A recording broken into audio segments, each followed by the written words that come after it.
Hello, Manga Bookshelf readers. I'm Melinda Beasi, and welcome to episode 3 of My Week in Manga. We'll talk about what I've read this week and what I intend to read before the week is out.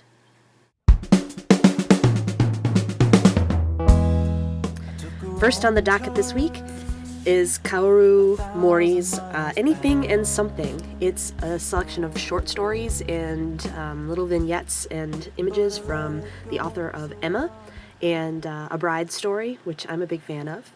I'll be talking about this with Michelle on this week's Off the Shelf, so you'll hear more about it then. Next, I took a look at Goodbye Geist from JManga. This is by Ryo Hanada, and it's the story of a high school girl named Yuki and the set of rather odd circumstances that lead her to find a boy that she can really connect with.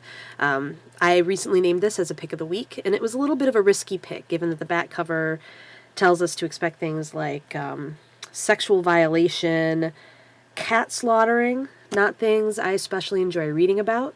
But a quick flip through the book suggested that these items might not be quite as prominent as the cover tells us that they are. And so I hoped for that, and my hope was not in vain. The book begins with Yuki on a train, where she notices that a boy from her school seems to be capturing video of her on his cell phone. She's understandably creeped out, but worries that it's all in her imagination. This continues for a while, and then at the same time she also begins having trouble with a groper on the train, who uses the end of an umbrella to lift up her skirt. These events, along with some tales about somebody who's repeatedly murdering cats, end up being the catalyst for Yuki and the stalker boy to actually start talking to each other, which turns out much differently than Yuki had expected. And in the end, she finds herself with someone that she can actually really talk to. The most effective part of this story is its primary relationship between Yuki and the boy on the train. This is fortunate because that's what gets the most page time in the manga. The rest kind of alternates between interesting and really a mess. And weirdly, the book's climax is one of its messiest parts, and even now I'm not completely sure that I understand everything that happened during that section. That said, it's definitely a compelling manga, and it's more interesting to me than a lot of what I've seen from Gen so far, so I'm pretty thrilled about that. Because I really like what JManga is doing, I really want to support them, but I think up until now I really just haven't been their demographic. And it's really nice to see that change. So if you felt the same way, I recommend Goodbye Geist. The book is available on Amazon and other online retailers, or as a DRM-free PDF from JManga's website.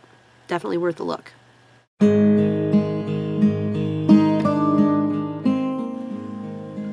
Other manga I'll be reading this week include volumes 3 and 4 of Pride from JManga. This is also a favorite that Michelle and I have liked a lot, so look for that in this week's Bookshelf Briefs. And in Off the Shelf, we'll also be looking at The Devil is So Cute from JManga, and that will be pretty interesting as well. It's going to be a short story week this week at Off the Shelf. And finally, if you've been following the Manga Bookshelf forums, you know that I recently did a poll to find out if people would like to join me for a holiday week reread of something, or marathon read of something new. And the winner of that poll turned out to be The Betrayal Knows My Name from Yen Press. We'll be reading all 4 volumes next week. Look for more information in the forums. I'm pretty thrilled with this, actually, because I read the first volume quite a while ago, was kind of iffy on it, and then one of our readers listed it as her favorite BL manga, and it's not even officially classified as BL as far as I know, but listed it as her favorite of the year, and that made me feel like I was really missing out on something. So I'm going to give the series a second chance. I'm going to delve in, read all 4 volumes that have been published so far, and I'm hoping that you'll read along with me. So check out the forums where you'll have more information about how that's going to work out. Thank you for joining me in another week in manga, and I hope I'll see you again next week.